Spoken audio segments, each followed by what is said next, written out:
Marcus Aurelius ruled an empire, commanded armies, and controlled the fate of millions. But he wrote in his private journals that understanding human nature, especially in intimate relationships, was harder than winning any war. The Stoics discovered 9 psychological patterns that appear in every relationship.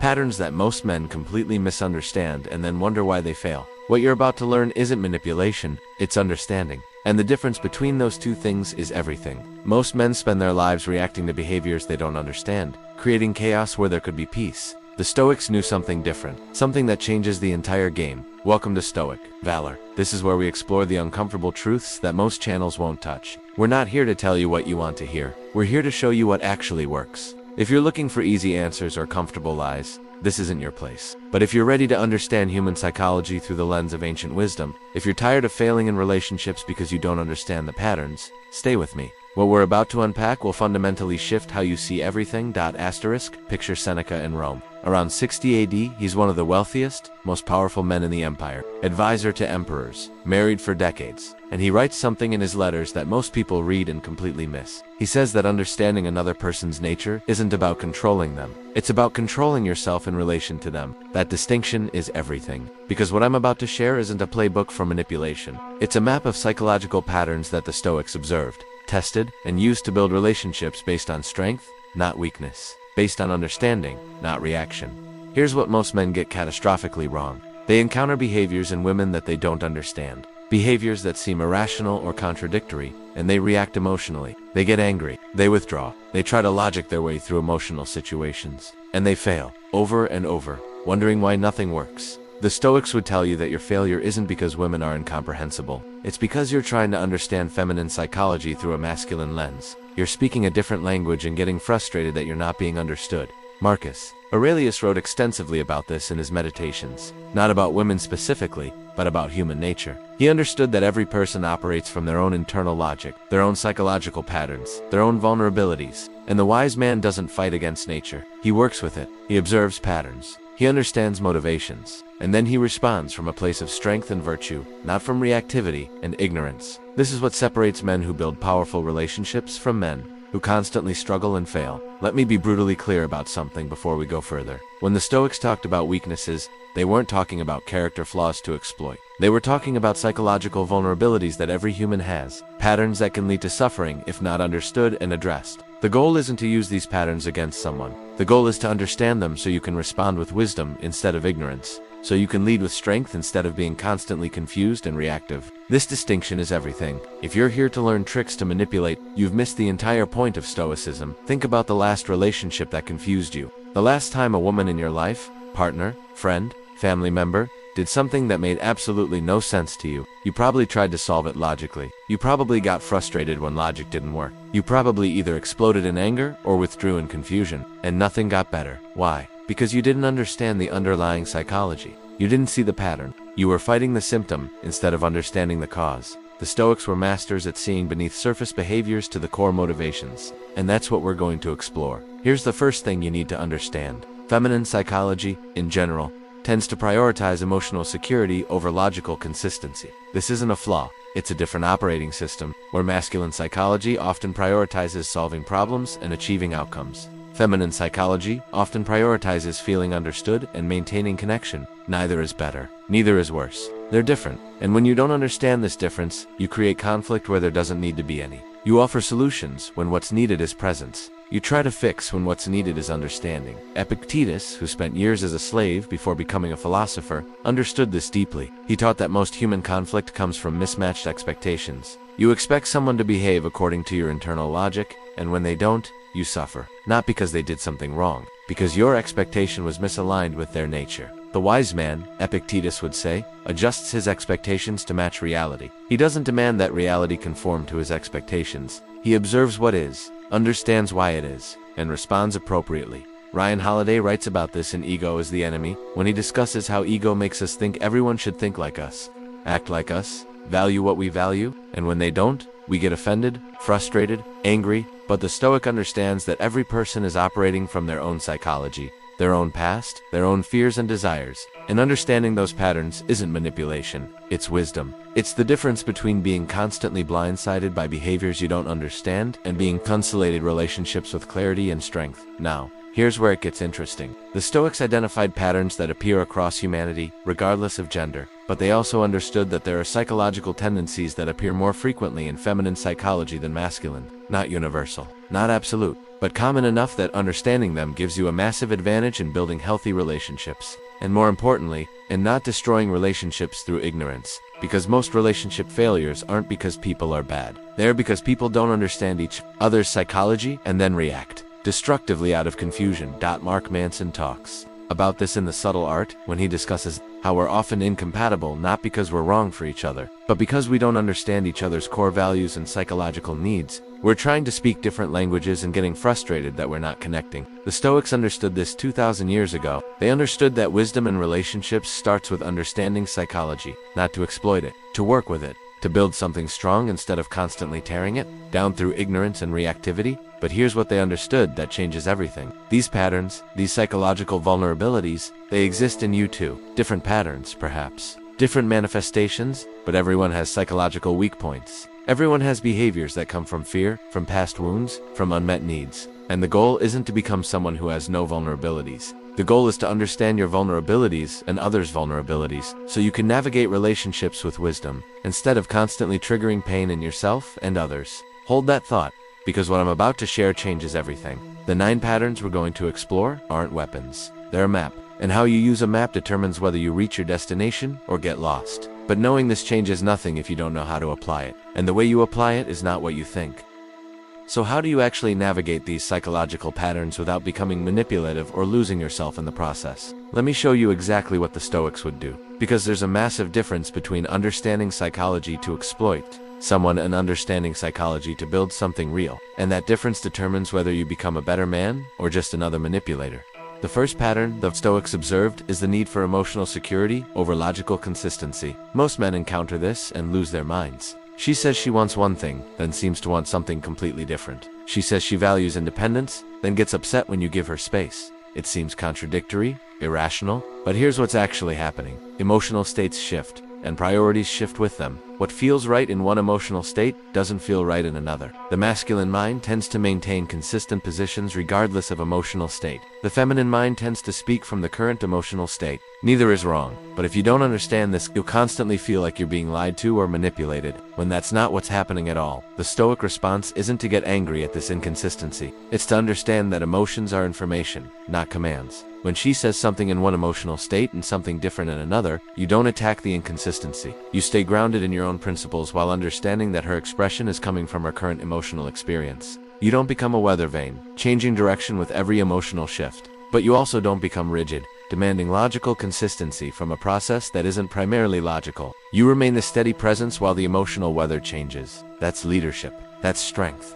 Here's a concrete example. Imagine she comes to you upset about a problem at work. The masculine instinct is to immediately solve the problem, offer solutions, fix it. But that's often the exact wrong response. Why? Because the primary need in that moment isn't solution. It's emotional processing. She needs to feel heard, understood, validated. And here's what most men miss. Once that emotional need is met, she often solves the problem herself. But if you skip straight to solutions, you've failed to meet the actual need. And now you've got 2 problems. The original work issue and the relationship issue. You just created by not understanding what was actually needed. The second pattern is the testing of strength through emotional storms. This one destroys men who don't understand it. She creates drama, conflict, emotional intensity, and you think she's trying to push you away. Sometimes she thinks she's trying to push you away. But what's actually happening, psychologically, is a test. Can you remain grounded when she's not grounded? Can you maintain your center when she's lost hers? Can you be the rock when the waves are crashing? This isn't conscious manipulation. It's a deep psychological need to know that you're strong enough to handle her at her worst. Because if you can't handle her emotional storms, how can she trust you to handle life's real storms? Most men fail this test catastrophically. They either match her intensity, creating bigger storms, or they withdraw completely, failing the test of presence. The Stoic response is neither. You remain present but unshaken. You don't escalate. You don't abandon. You're the tree in the storm, rooted, steady, not fighting the wind but not blown over by it either. And here's what happens when you pass this test consistently. The storms get smaller, less frequent, because the testing is complete. She knows you're solid. The need to test disappears when the answer is clear. But there's a problem most people don't see coming. If you respond to these patterns purely as techniques, if you're performing steadiness while internally you're chaos, she senses it always. The third pattern is exceptional emotional intelligence and pattern recognition. Feminine psychology tends to be incredibly attuned to emotional She can sense when your words don't match your energy, when your actions don't match your intentions, when you're performing rather than being. You can't fake this. You have to actually become the man who remains centered. That's why this is about your development, not about learning tricks. The fourth pattern is the need for emotional leadership, not domination. This is where most men either become tyrants or become passive. They think leadership means controlling, or they abandon leadership entirely and wonder why attraction dies. But the Stoics understood leadership differently. Leadership is maintaining your frame, your vision, your direction while remaining open to input. It's not demanding she follow. It's being someone worth following. It's having a life that's compelling enough that she wants to be part of it. Not because you're forcing her, but because you've built something valuable, Seneca wrote about this extensively in his letters.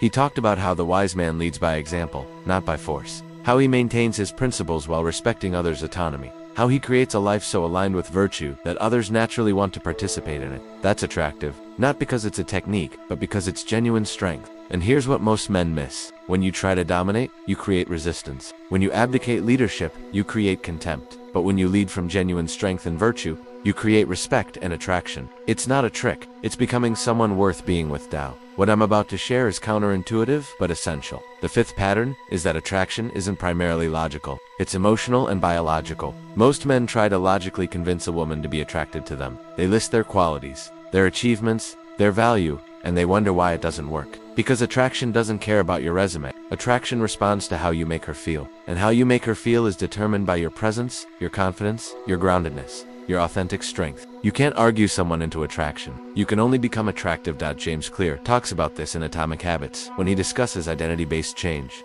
You don't achieve attraction by trying to perform attractive behaviors. You become attractive by becoming the kind of man who naturally embodies attractive qualities. Confidence, purpose, emotional strength, presence. These aren't techniques you deploy. They're who you are. And becoming that person requires work. Deep work. The kind of work most men avoid because it's easier to blame women for being illogical than to do the work of becoming genuinely strong.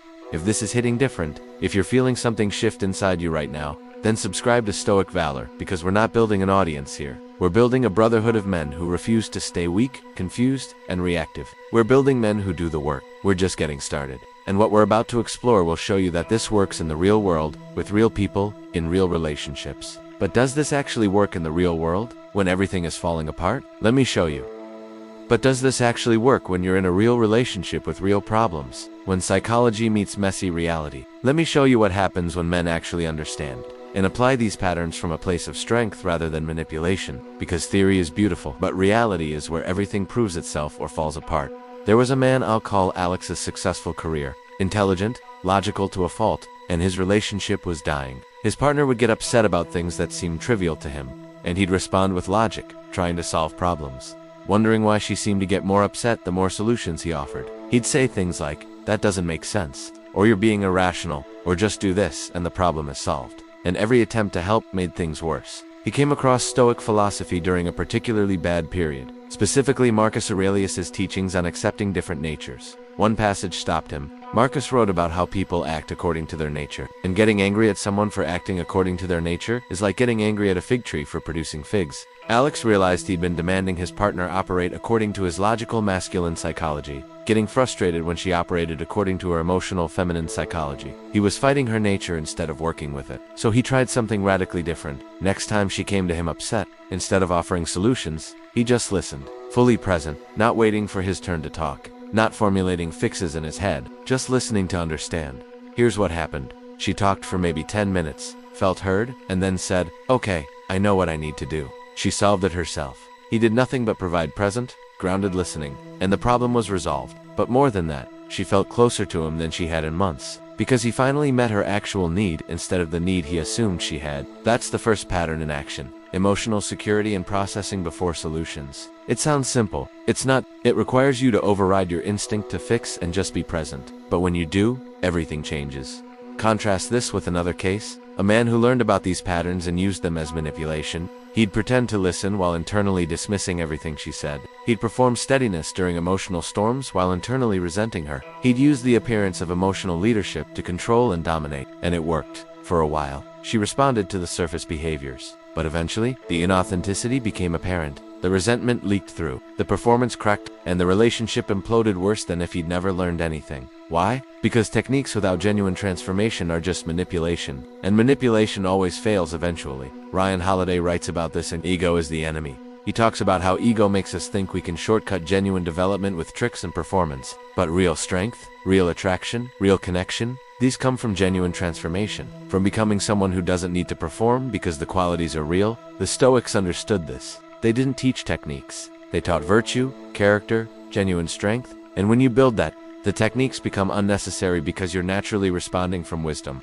instead of reactivity. Let me give you another case. A man in a relationship where emotional storms were constant. Every few weeks, major drama. Fights that seemed to come from nowhere, and he'd either match her intensity, fighting back, or withdraw completely, shutting down. Both responses made it worse. He learned about the Stoic concept of being the unmoved mover, present but unshaken. So next time a storm came, he tried something different. He didn't fight. He didn't flee. He stayed present, He listened without defending. He acknowledged her feelings without accepting false accusations. He remained the steady presence. Here's what he told me. The first few times he did this, the storm got worse before it got better. Because she was testing harder, unconsciously, to see if this steadiness was real or performance. But he held. And after several cycles, something shifted. The storms decreased, the intensity lowered. The trust increased, because she finally had evidence that he was actually solid. The testing was complete, and he said something profound. I'm not just a better partner now, I'm a better man. Because developing the genuine strength to remain grounded during chaos didn't just help my relationship,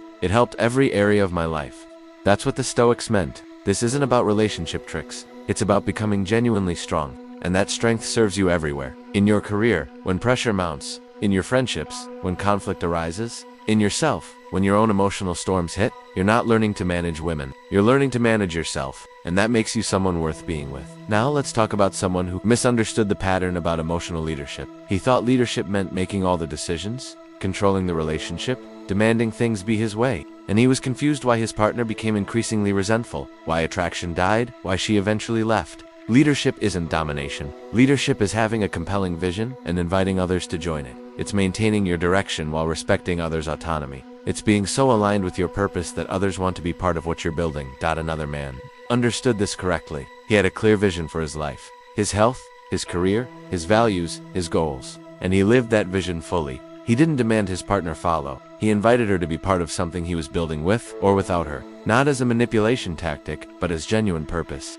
And the difference was everything. She felt attracted to his strength and direction. She wanted to be part of what he was creating, not because he forced her, but because he'd built something valuable. That's leadership. That's attractive. Not because it's a trick, but because it's genuine. Here's one more case, because this shows the full picture. A man whose relationship had lost all attraction. Years together, comfortable, but the spark was gone. He tried everything. Date nights, gifts, compliments, nothing worked. Then he learned that attraction isn't logical, it's emotional, and emotions respond to genuine qualities, not purchased experiences. So he stopped trying to create attraction through external things and started becoming genuinely attractive. He developed himself, his body, his mind, his purpose, his confidence, not for her, for himself.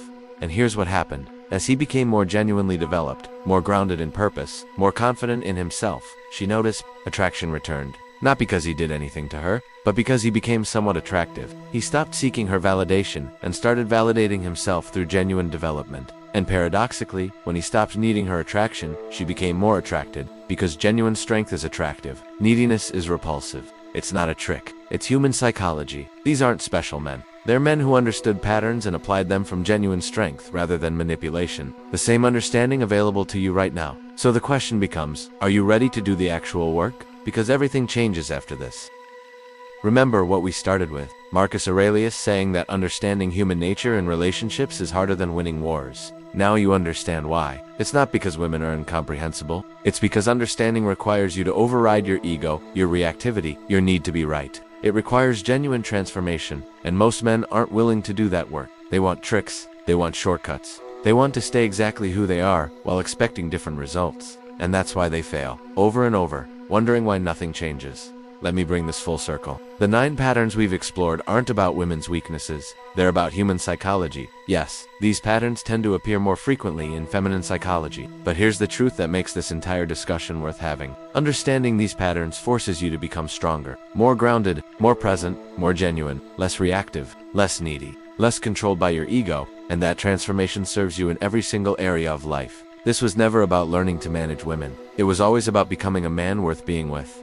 The Stoics understood something that modern psychology is only now confirming. Your external relationships reflect your internal state. If you're chaos inside, you'll create chaos outside. If you're reactivity inside, you'll attract drama outside. If you're neediness inside, you'll repel strength outside. But if you develop genuine internal strength, groundedness, purpose, presence, your external relationships transform. Not because you learned tricks, but because you became someone different, someone better, someone stronger. But here's the part that will either liberate you or make you defensive. Everything we've discussed about feminine psychology applies to you too. You have psychological patterns, vulnerabilities, weaknesses, the masculine tendency to solve instead of listen, to withdraw instead of staying present, to prioritize logic over emotion even when emotion is the appropriate response, to let ego drive decisions, to avoid necessary emotional work. These aren't character flaws to be ashamed of. They're patterns to understand and transcend. Just like the patterns we discussed about feminine psychology aren't flaws to exploit, but patterns to understand and work with. So here's what you need to ask yourself right now. Are you reading this to learn manipulation techniques? Or are you reading this to understand psychology so you can become genuinely stronger? Because your answer to that question determines everything. If you're here for tricks, you'll get temporary results and long-term failure. If you're here for genuine development, you'll get temporary difficulty and long-term transformation. The choice is yours. But you can't have both. You can't stay weak and expect strong results. You can't stay reactive and expect peaceful relationships. You can't stay ego-driven and expect genuine connection. Let me paint two futures for you. Future one, you take these patterns and use them as manipulation. You perform steadiness while internally you're chaos. You fake presence while internally you're absent. You use understanding as a weapon instead of wisdom. And it works. For a while. You might even get the relationship you think you want, but it's built on performance, not authenticity. And performance is exhausting. Eventually, you'll crack. The real you will leak through, and everything will collapse. Worse than if you'd never learned anything, because now you've added deception to your weaknesses. Future 2. You take these patterns as a mirror. You see the work you need to do. You recognize that understanding her psychology requires developing your own. You commit to becoming genuinely strong, not performing strength. Genuinely present, not faking presence. Genuinely grounded, not pretending groundedness. And it's hard. Harder than learning tricks. You'll fail. You'll backslide. You'll face parts of yourself you've been avoiding. But slowly, genuinely, you'll transform. And 6 months from now, you won't just have better relationships. You'll be a better man. In every area, in every interaction, in every moment. Here's the challenge I'm giving you right now. Tonight, before you sleep, identify one pattern from this video that you see in your relationships. Just one. And instead of asking how do I use this, ask what does this require me to become? If the pattern is emotional storms, the question isn't, how do I handle her storms? It's how do I become genuinely unshakable? If the pattern is need for emotional leadership, the question isn't how do I control her? It's how do I become someone worth following? See the difference? One path leads to manipulation and eventual failure. The other leads to transformation and genuine strength.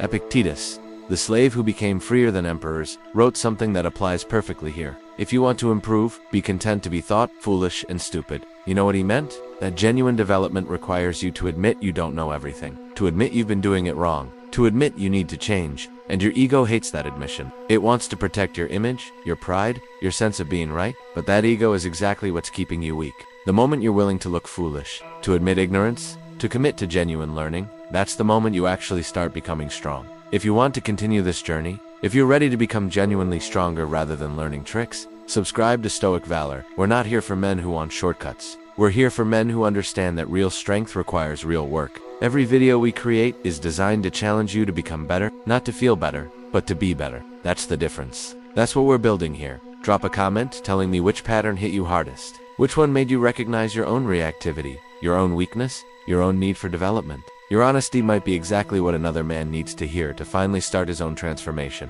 And if you know a man who's struggling in relationships, who's confused and reactive, who needs to hear this, send him this video, not to teach him tricks, but to show him the work he needs to do. Marcus Aurelius wrote something in his private journals that closes this perfectly. Waste no more time arguing what a good man should be. Be one.